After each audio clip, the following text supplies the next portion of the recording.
Olá, sejam muito bem-vindos. Hoje a gente vai fundo em um dos pilares do nosso direito tributário, o princípio da legalidade tributária. Pensa nele como uma grande proteção contra a cobrança de impostos sem critério, sabe? Ele basicamente diz uma coisa muito simples, mas poderosa.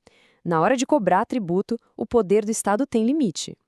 E para começar, vamos direto ao que interessa com uma pergunta que todo mundo já deve ter se feito. Será que o governo pode, assim, do nada, por meio de um decreto, decidir que a gente vai pagar mais imposto amanhã? Essa pergunta é o centro da nossa conversa de hoje, e a resposta para ela é o que define a nossa relação com o Estado enquanto contribuintes.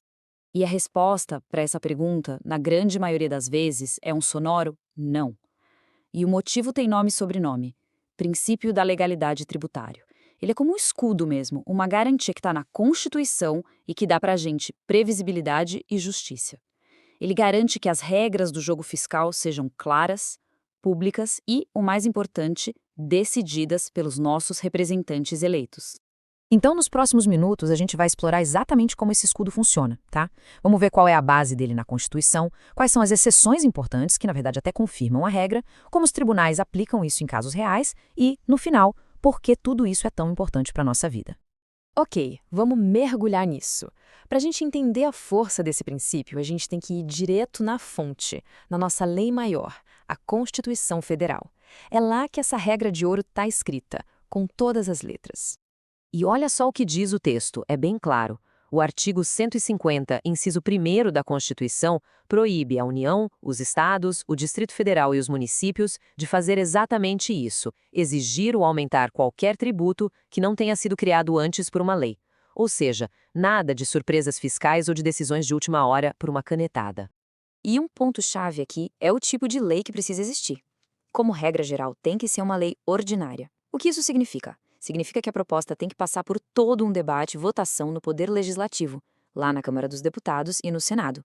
É a nossa garantia de participação democrática na hora de definir quanto imposto a gente paga. Mas, como em quase toda a regra no direito, existem exceções.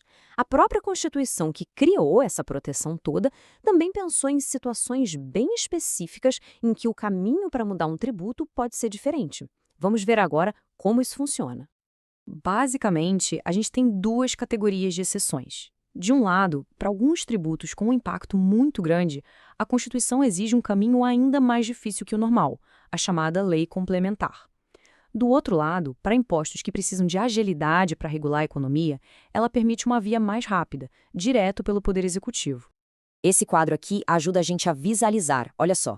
Na primeira linha, para criar empréstimos compulsórios ou o famoso imposto sobre grandes fortunas, precisa de uma lei complementar, que exige mais votos para ser aprovada no Congresso. Já na segunda linha, impostos como o de importação, o de exportação, o IPI e o IOF podem ter suas alíquotas alteradas por um ato do Executivo. E por que essa agilidade toda? Para permitir que o governo responda rápido a mudanças na economia, seja para proteger a indústria nacional ou para controlar a entrada e saída de dinheiro no país. Certo, já vimos a teoria. Mas, e na prática? Como esse princípio funciona quando alguém tenta desafiá-lo? Vamos dar uma olhada numa decisão real do Superior Tribunal de Justiça, o STJ, para ver a lei em ação. O caso é o Recurso Especial, o RESP, número 1.739.641, do Rio Grande do Sul.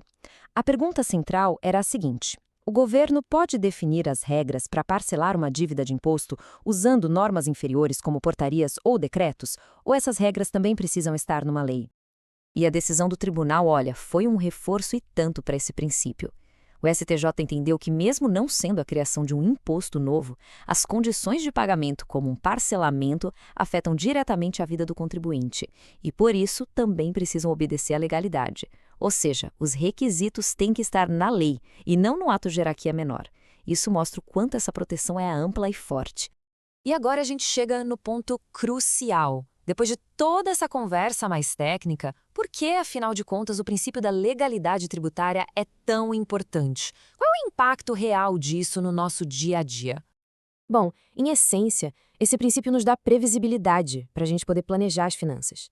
Nos dá segurança de que as regras não vão mudar da noite para o dia. E nos dá justiça, garantindo que os impostos que pagamos sejam resultado de um debate público e transparente.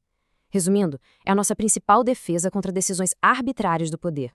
No fim das contas, o que esse princípio mostra de forma brilhante é o equilíbrio delicado que precisa existir numa democracia.